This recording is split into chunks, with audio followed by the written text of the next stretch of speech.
Bismillahirrahmanirrahim. Assalamualaikum warahmatullahi wabarakatuh. Alhamdulillahirabbil alamin. Wassalatu wassalamu ala asrofil anbiya'i wal mursalin Sayyidina Muhammadin wa ala alihi wa sahbihi ajma'in amma. Rabbi zidna ilma warzuqna fahma. Rabbi zidna ilma warzuqna fahma. Rabbi zidna ilma warzuqna fahma. Saya Nanda Himatul Ulia MHI pada kesempatan kali ini akan menjelaskan sedikit terkait dengan sejarah dan perkembangan fikih pada masa Imam Mujtahid. Sedikit flashback kepada materi sebelumnya terkait dengan sejarah dan perkembangan fikih pada masa Nabi dan juga sahabat. Jika pada masa Nabi sumber rujukan hukum hanya kepada Al-Quran, berkembang di masa sahabat sumber rujukan hukum diperoleh dari petunjuk Nabi dan juga ijtihad para sahabat. Masuk kepada masa Imam Mujtahid, ternyata perkembangan ijtihad sudah sangat meluas. Bahkan terdapat kecenderungan para imam mujtahid terhadap pengambilan sumber hukum Islam. Dua kelompok yang berkembang pada saat Imam Mujtahid, yakni Ahlul Hadis dan juga Ahlul Ra'i, di mana Ahlul Hadis mengambil sumber rujukan dalam menetapkan sebuah hukum lebih banyak cenderung kepada hadis-hadis Nabi. Mereka pada umumnya bermukim di wilayah Hijaz, khususnya Madinah. Sedangkan Ahlul Ra'i dalam hal ini mereka ketika mengistimbatkan hukum banyak merujuk kepada ijtihad dan juga metode-metode istimbat hukum lainnya dibandingkan dengan hadis Nabi. Mereka banyak bermukim di wilayah Irak, khususnya Kufah dan juga Basrah. Selanjutnya, kecenderungan antara Ahlul Hadis dan juga Ahlul Ra'i tentunya dilatar belakangi faktor-faktor tertentu, di antaranya yakni faktor historis.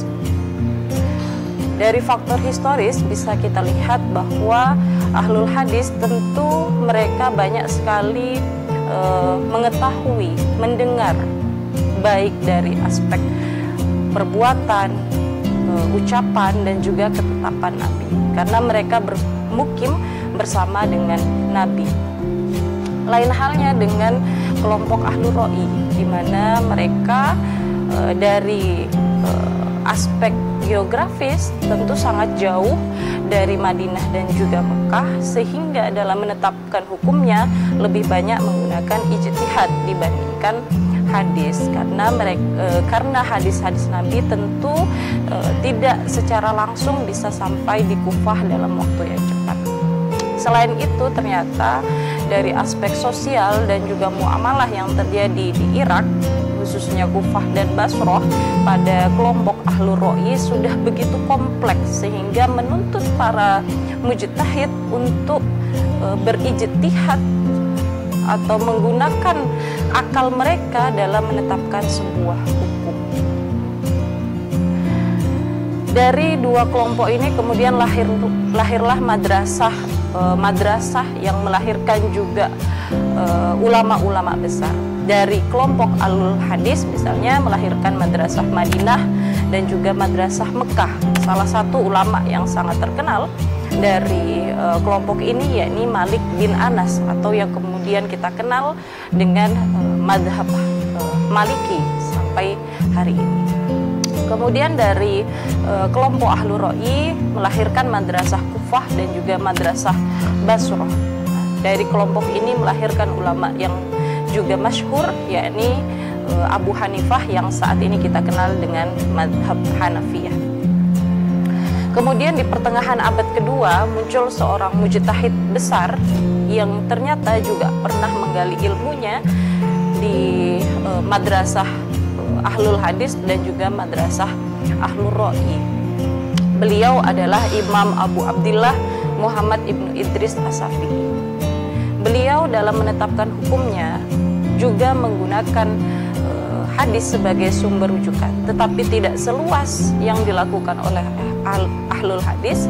Dalam waktu yang bersamaan beliau juga menggunakan ijtihad atau ra'yu dalam menetapkan sebuah hukum, tetapi tidak seluas apa yang dilakukan oleh ahlul ra'yi.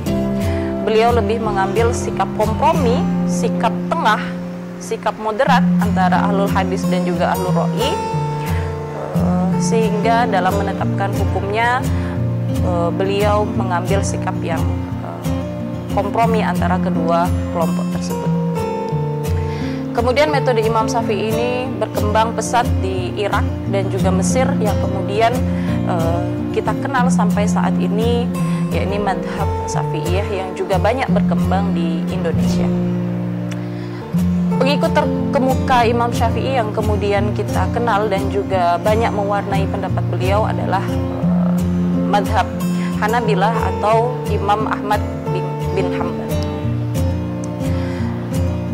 Dari periode masa Imam Mujtahid banyak sekali menghasilkan karya atau dari kegiatan ijtihad Imam Mujtahid ini menghasilkan banyak karya. Di antaranya pertama, menetapkan metode berpikir dalam memahami sumber hukum Islam yang kemudian kita ketahui sampai saat ini, yakni dengan ilmu usulul fiqh. Kedua, yakni penetapan istilah dalam fikih. Banyak sekali kita kenal wajib, sunnah, makruh, haram, mubah, syarat, sabab, mani, syarah, sah dan batal. Itu adalah salah satu hasil dari ijtihad Imam Mujtahid.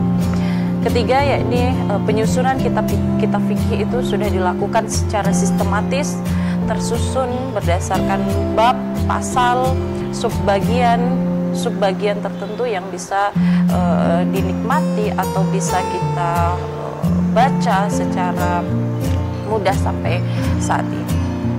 Begitulah penjelasan sedikit saya terkait dengan sejarah dan juga perkembangan pada masa Imam Mujtahid.